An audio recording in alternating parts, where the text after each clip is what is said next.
নমস্কার বন্ধুরা, তোমাদের সকলকে শুভ সকালে অনেক অনেক শুভেচ্ছা জানিয়ে তোমাদের পছন্দের ধারাবাহিক রোশনাইয়ের আজকের পর্বের রিভিউ নিয়ে আমি পৌঁছে গেছি তোমাদের সামনে। তাহলে আর দেরি না করে বাংলা সিরিয়াল সমাচারে তোমাদের স্বাগত জানিয়ে আজকের পর্বের রিভিউ আমি শুরু করছি। শুরুতে আমরা দেখতে পাচ্ছি যে গুরুজি তো রোশনাইকে ডাকছে। রোশনাই তখন ছুটে আসে গুরুজির কাছে যে হ্যাঁ গুরুজি, বলে যে তোমাকে তো রান্না টান্না করে রাখতে বলেছিলাম, তুমি করে রেখেছো তো? বলে হ্যাঁ, আপনি একটার সময় খাবেন বলেছিলেন, আমার সব রান্না রেডি, শুধু আপনি যখন খেতে বসবেন তখন আমি গরম করে দেব। বলে বাহ, ভেরি গুড।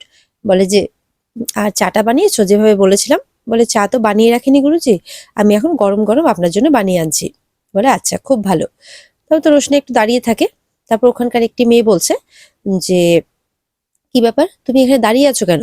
যাও, গুরুজির জন্য গরম গরম চা বানিয়ে আসো। গুরুজি তো দেখে অবাক যে মেয়েটি কেমন করে কথা বলছে রোশনাইয়ের সাথে।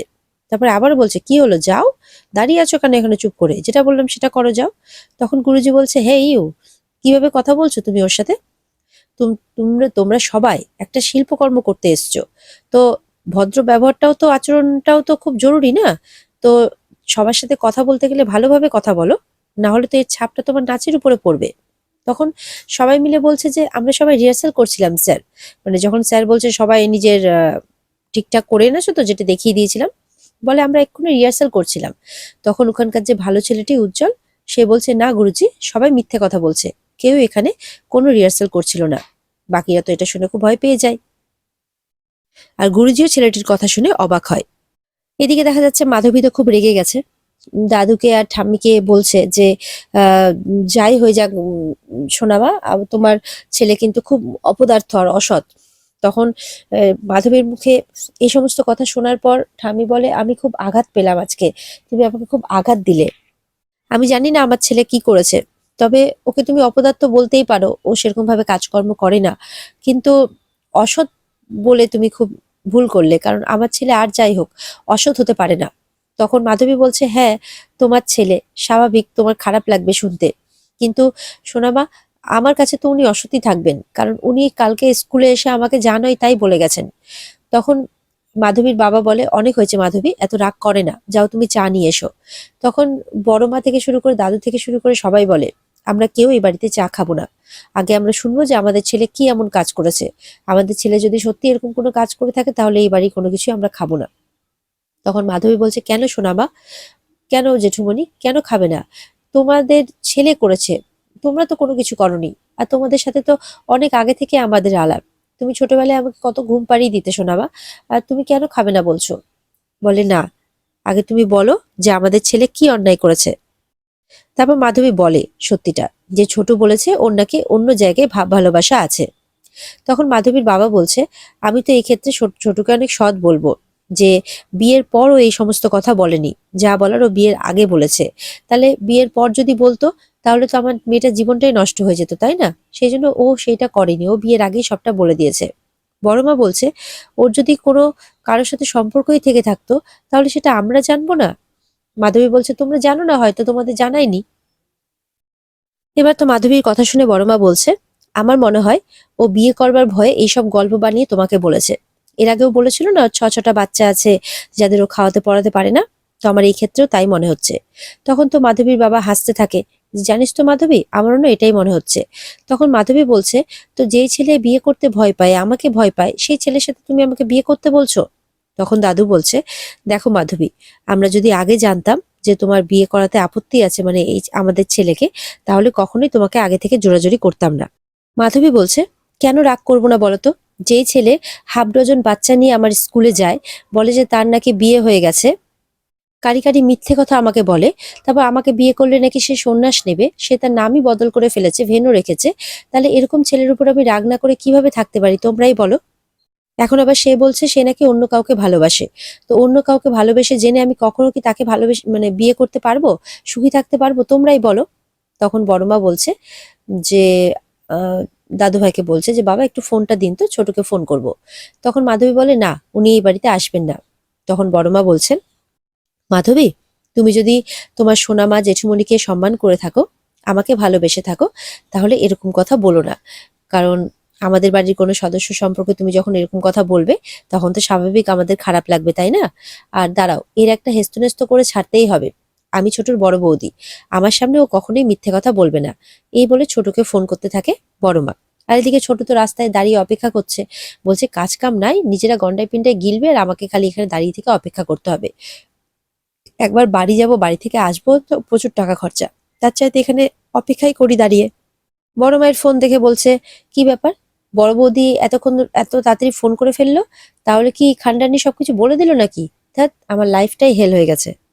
এবার তো ছোটকে ফোন করে তার বড় বৌদি আসতে বলছে। ছোট বলছে, আসলে আমি একটু কাজে কামে আছি, তো বলে তোমার বাবা কিন্তু মানে দাদু বলছে, বলো আমার আদেশ। বলে এবার কিন্তু বাবাও আদেশ করে দিয়েছে, এবার যদি তুমি মনে করো যে আসবে না, তাহলে আমাদেরকে নিতেও আসতে হবে না, তোমার দাদাকে বলে দেবো, তোমার দাদা যে করেই হোক আমাদেরকে এখান থেকে নিয়ে যাবে। তখন ছোট তো বাধ্য হয় আসার জন্য, যে ঠিক আছে আমি আসছি, তাই বলে। এদিকে মাধবী বলছে, কি আসবে না বলছে তো? মনে মনে বলছে, আসবে কি করে, সুন্দরী মেয়ের পাল্লাই পড়েছে, সুন্দরী অপূর্ব সুন্দরী বলে কথা, যার রূপ দেখে নাকি ভোলাই যায় না, চোখ সরানো যায় না। অনেকেই তো কাজকে হিরে ভেবে ভুল করে, দেখবো দেখবো কত সুন্দরী দেখবো। এইরকম ভাবে মাধবী আর কি মনে মনে বলছে। মানে কোথাও না কোথাও মাধবীরও ভালো লেগেছিল ছোটকে, কিন্তু যেহেতু অন্য মেয়ের কথা বলেছে, তাই স্বাভাবিক সহ্য করতে পারছে না, তাই এতটা রাগ বেরিয়ে পড়ছে আর কি। এদিকে তো মাধবী যখন আবার চা আনতে যায়, তখন আবারও দাদু বলছে যে না না, আমি এখন চাটা খাবো না, আগে ছোট আসুক তারপর। বারিনবাবু বলছেন যে দেখুন, সে আপনার ছেলে আসুক না, আপনারা কিন্তু এই সমস্ত কথা তুলবেন না। আমাদের বাড়িতে এসছেন, এইভাবে অপ্রস্তুত না করলে কি নয়? আপনারা চাটা খান না। বলে দেখুন, আমাদের ছেলে যদি ওরকম কাজ করে থাকে, তাহলে তো আমাদেরকে অপ্রস্তুত হতেই হবে, তাই না? আর এদিকে তো রোশনাই যাই হোক দাঁড়িয়ে থাকে চুপ করে, আর মেয়েগুলো উল্টোপাল্টা কথা বলে গুরুজির সামনেই, আর ছেলেটি প্রতিবাদ করে।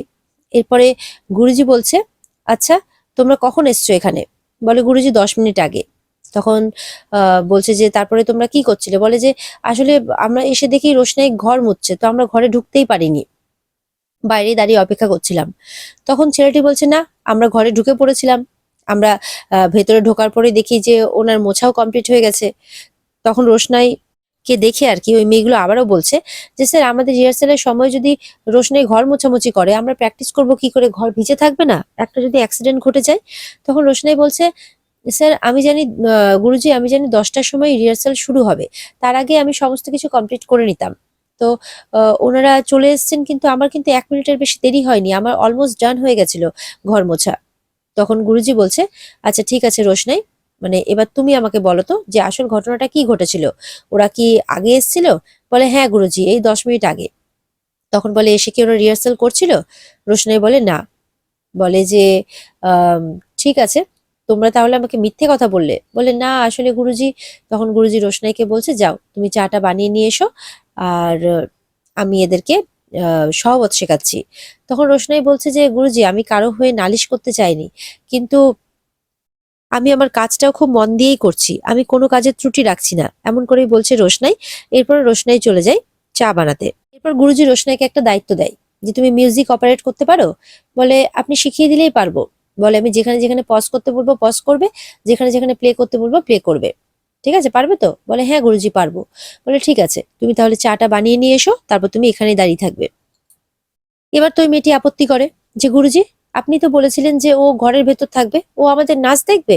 বলে হ্যাঁ আমি বলেছি তাই দেখবে, এখানে শিল্পকর্ম করতে এসছো, কলাকার করতে এসছো, কলাকে আকার দিতে এসছো, 2 দিন পর টেলিভিশনে পারফর্ম করবে, তখন তো দুনিয়ার সবাই দেখবে। তখন কি তুমি বলবে না এই পার্সন গুলো দেখবে না, এই পার্সন গুলো দেখবে না? যখন শিল্পকর্ম করতে এসছো, মনকে প্রস্তুত করো, মনকে বড় করো। নতুন একটা আর্ট ফর্ম শিখতে এসেছো, নতুন একটা আর্ট ফর্মকে সৃষ্টি করতে এসেছো, আর এটাই সত্যি, এটা তোমাদেরকে শিখতে হবে। এইভাবে গুরুজি বলে দেয় সবাইকে। এরপর গুরুজি একে একে সবার ডান্স দেখতে থাকে, ভালোই করে। এরপর আরেকজন মেয়েকে ডাকা হয় ডান্স দেখানোর জন্য। আর এখানেই আজকের পর্ব শেষ হয়ে যায়। তো বন্ধুরা, এই ছিল আজকের পর্বের রিভিউ। যদি ভালো লেগে থাকে তাহলে অবশ্যই পর্বকে লাইক কমেন্ট আর সাবস্ক্রাইবটা করতে কিন্তু কেউ ভুলবে না। এটার জন্য অবশ্যই আমরা তোমাদেরকে রিকোয়েস্ট করব, কারণ সাবস্ক্রাইব করলে আর অবশ্যই তোমাদের ফিডব্যাকগুলো আমাদেরকে কমেন্ট করে জানালে আমাদের কাছে সেগুলো অবশ্যই পৌঁছবে, এবং আমরা সেগুলোর উত্তর দেওয়ার চেষ্টা করব, কিংবা তোমাদের মনের মতো করার চেষ্টা করব। আর সাবস্ক্রাইবটা করে দিলে আমাদের মানে আপডেটগুলো আর কি নিত্যদিনের আপডেটগুলো যথাযথ সময়ে তোমাদের কাছে ঠিকঠাকভাবে পৌঁছতে থাকবে। তাতে করে তোমরাও তোমাদের পছন্দের ধারাবাহিকের আপডেটগুলো ততই তাড়াতাড়ি পেয়ে যাবে। তো সেই কথাই রইল। আর যদি পর্ব তোমাদের ভালো লেগে থাকে আর পর্বের বিস্তারিত যদি তোমরা দেখতে চাও, তাহলে অবশ্যই কিন্তু স্টার জলসার পর্দায় ঠিকঠাক সময়ে তোমরা নজর রাখবে। তাহলে দেখা হচ্ছে তোমাদের সাথে আগামীকালকে একই সময়ে। ততক্ষণের জন্য সবাই অপেক্ষায় থাকবে আর ভালো থাকবে আর সবাইকে ভালো রাখার চেষ্টা করবে। টাটা।